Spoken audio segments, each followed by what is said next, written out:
Hello.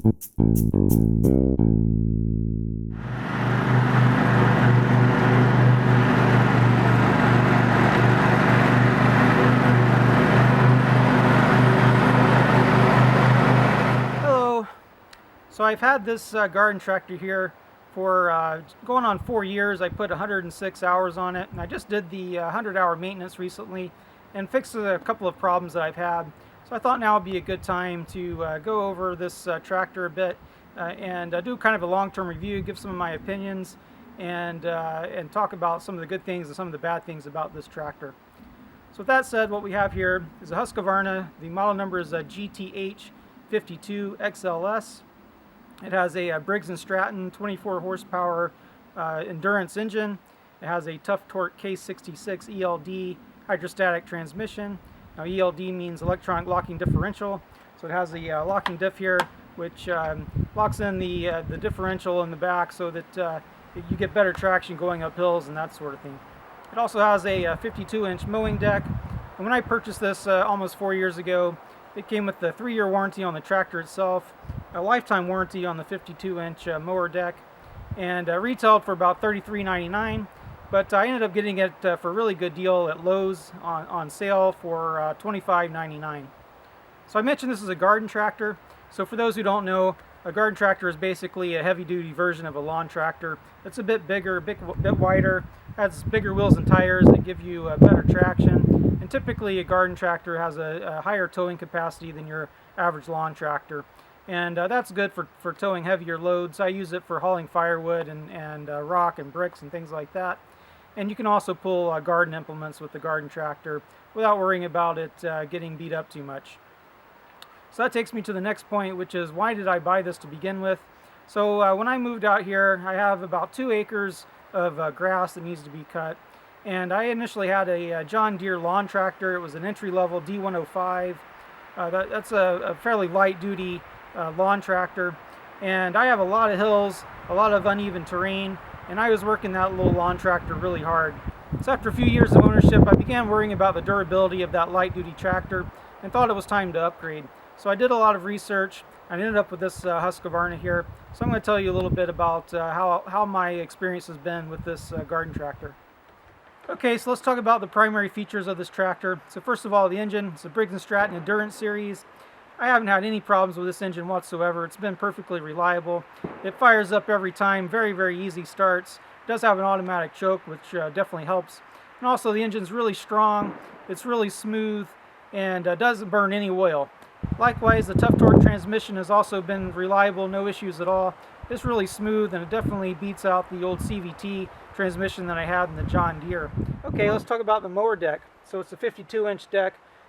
This is 10 inches bigger than the old 42 that I had before, so it helps me save a lot of time in cutting the grass. It's also fabricated deck. It's not stamped steel like you'll see on most lawn tractors. This thing is really heavy duty. It has these nice protective plates over the pulleys. It has a lifetime warranty. So you don't get this, you don't get dents and such when you run over rocks and hit things. It's a really sturdy unit here. Now, a couple things which I don't like about the deck. First of all, on my old John Deere, there was a retention mechanism for the deck guard here. There's a little pin that you would slide and that would hold it in the up position. And for me, I have to park this in a garden shed, which is just slightly wider than the tractor itself. So this thing has to come up. Now I have a low-tech solution. I just hook a bungee cord up here and that holds it up, and that works, but I really prefer to have that little locking pin. I thought it was a better design. Now the other thing which I don't particularly like about this deck here is this anti-scalp wheels. They don't have a lot of adjustment. They're either a little bit too low or a little bit too high. And again, my John Deere that I had before had a lot more adjustment. So in this case, I ended up having them a little bit too low, which tends to hang up on things. If I put them in the next slot up, then they're too high up and they end up scalping the yard.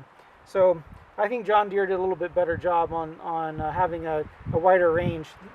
These wheels only have three positions at which they can be in. Now on the front end here, it did come with a bumper, which is a nice feature.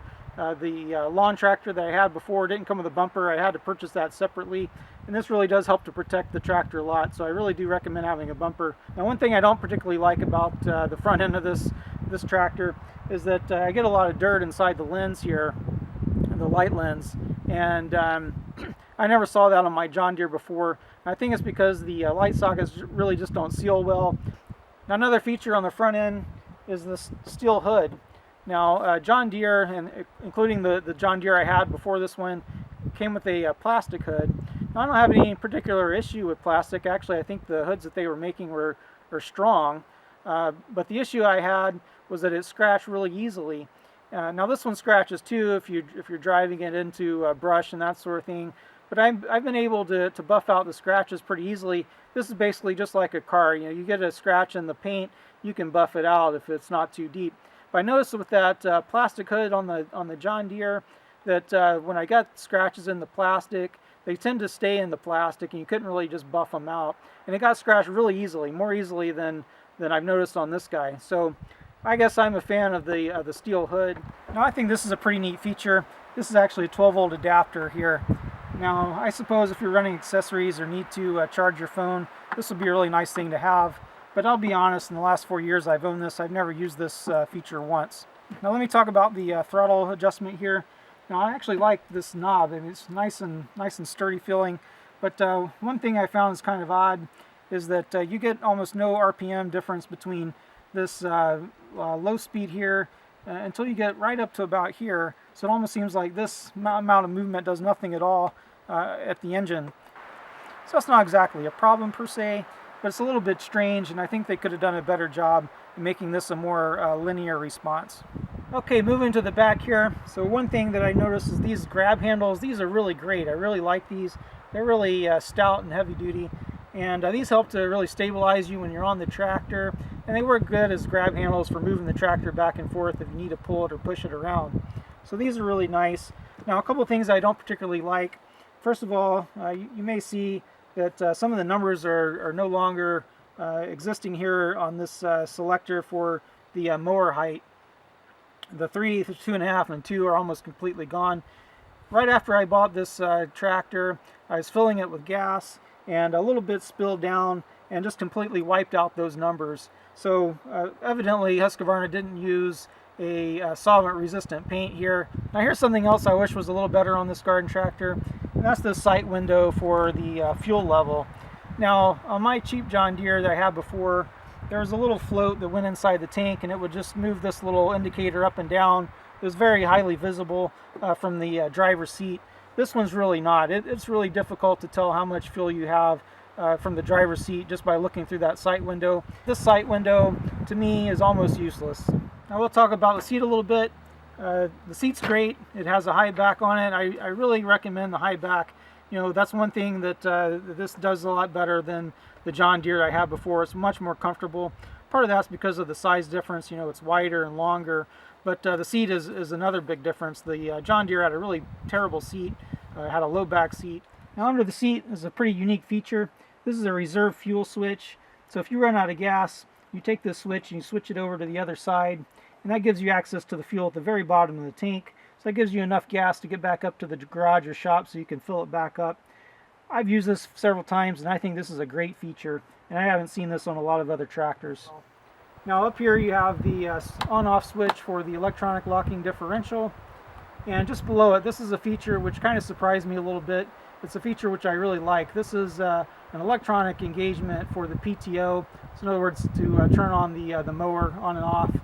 Now, I wasn't exactly looking for an electronic engagement. It just came with the tractor. Usually for things like that, I prefer mechanical actuation. They tend to be more reliable. But I tell you, because I have to turn this on and off pretty frequently when I'm cutting the grass to cross over the road and sections that I don't want to cut that produce a lot of dust, it really helps to have this electronic engagement. So I'm really liking this switch right now. And it's in a good location. It's nice and convenient. Now, up here, this is a pretty nice feature as well. This is a little gauge of sorts to tell you the charge level of the battery. There's a little LED here, actually 3 of them, one that's green, yellow, and red, that tells you the charge of the battery. And if you remove this little rubber piece here, you have a little adapter that can plug in here that you can then connect to a charger. I have this connected to a solar panel, so it just kind of trickle charges the tractor when it's not in use. And that's just a nice little added feature that's built into the tractor, which I really like. Now up here are the gauges. I do actually like the look and feel of these gauges. They look quite high quality, but looks can be deceiving. So over here you just have a typical hour gauge, nothing special about that. Over here you have an ammeter, and that's basically showing you the level of charge that the battery's getting from the charging system. And while it looks really nice and kind of upscale, what happens is after the engine runs for a while and it gets kind of hot, you start seeing fog inside of this gauge here. Another thing that's not great about this gauge is that the range is really too broad. So it shows a plus or minus 20 amp range. That's way too high for this machine. It's usually only, the charging system is usually only outputting a couple of amps at most. And so when you look at the gauge, you can't really tell if it's reading 0 or not. It's just barely over the 0 when it's operating normally. So, it's not really an effective gauge in my opinion.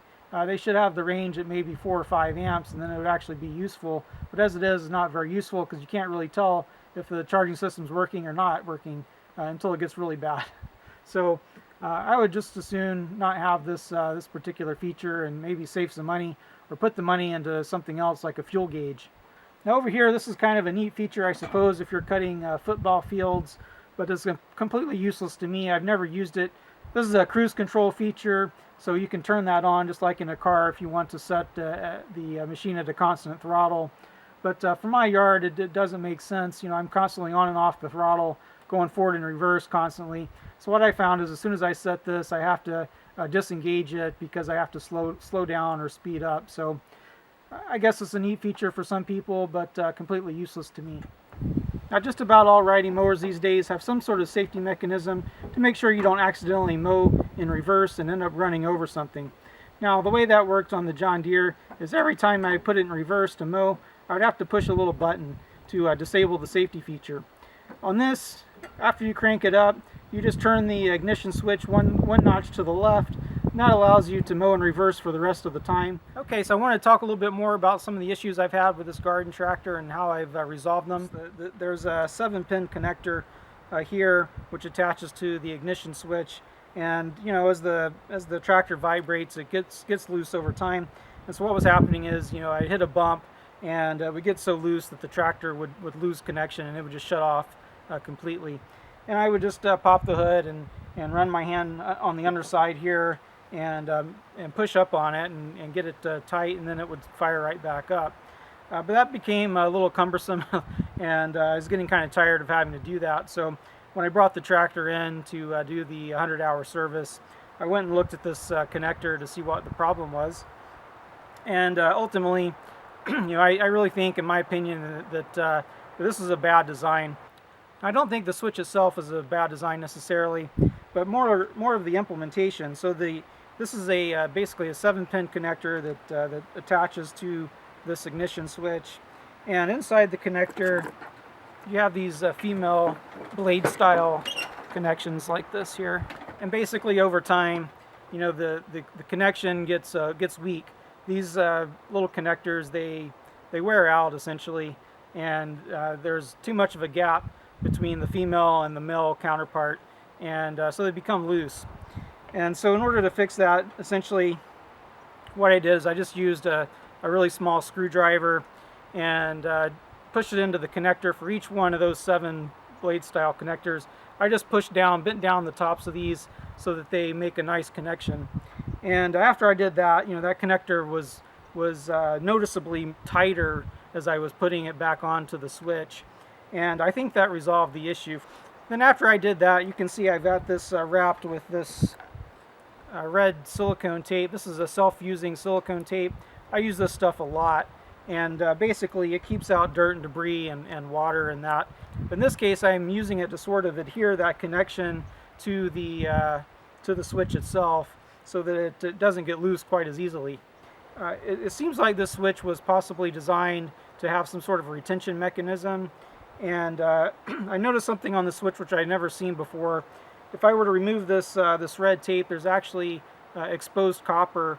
So the little male blades, they extend past the female blade, and there's nothing really covering it.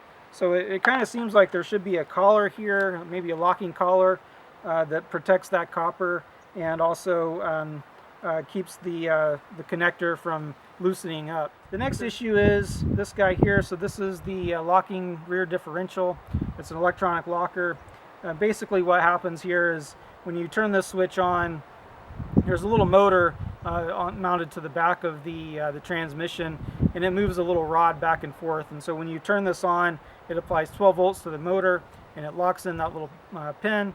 And when you turn it off, it applies negative 12 volts, and it pulls it back the other way. And I did some troubleshooting. So what it turned out to be was the switch itself, luckily. That was a pretty easy fix. So I actually took apart the switch.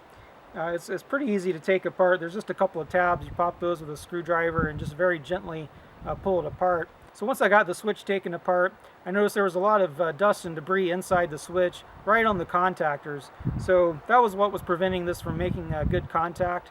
So I just sprayed it out with some electronics cleaner, put it all back together very carefully, and then I went ahead and I noticed that there's a pretty big gap where this comes apart into two pieces.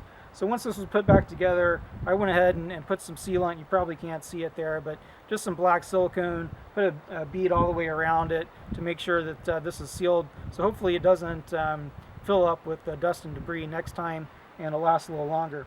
Okay, so the next issue I wanted to talk about is with these light sockets here. So first you may notice I've replaced the standard incandescent bulb with an LED bulb. And these are a lot brighter, especially if you're going to be doing some night cutting.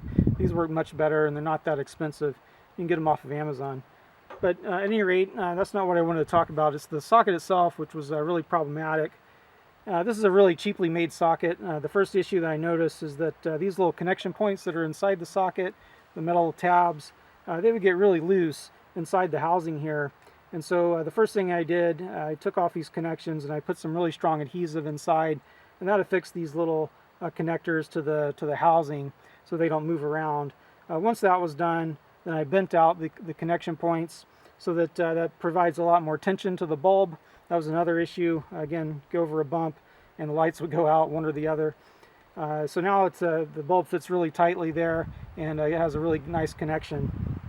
And the third thing I did was I put some silicone grease on the connection points. Tightened up these connectors again, just like I did with the ignition switch, and then I put some heat shrink tubing on the outside, and hopefully that helps to prevent any water or dirt getting inside, and then also helps to secure the connection a little bit better.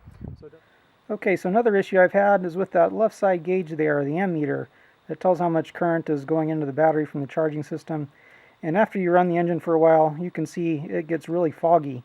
And I'm not sure exactly what's causing that. I thought maybe some external moisture was getting in.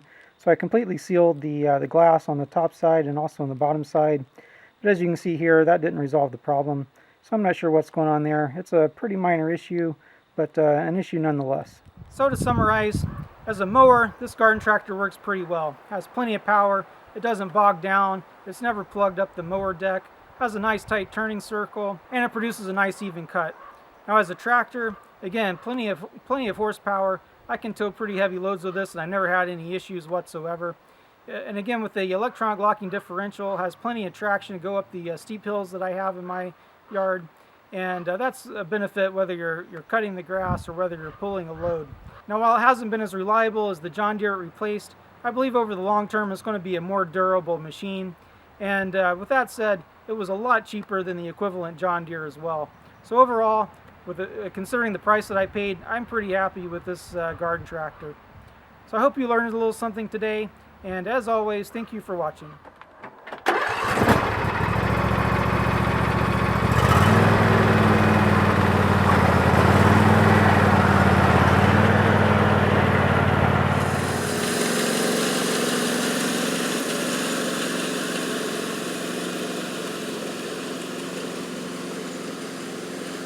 Thank you.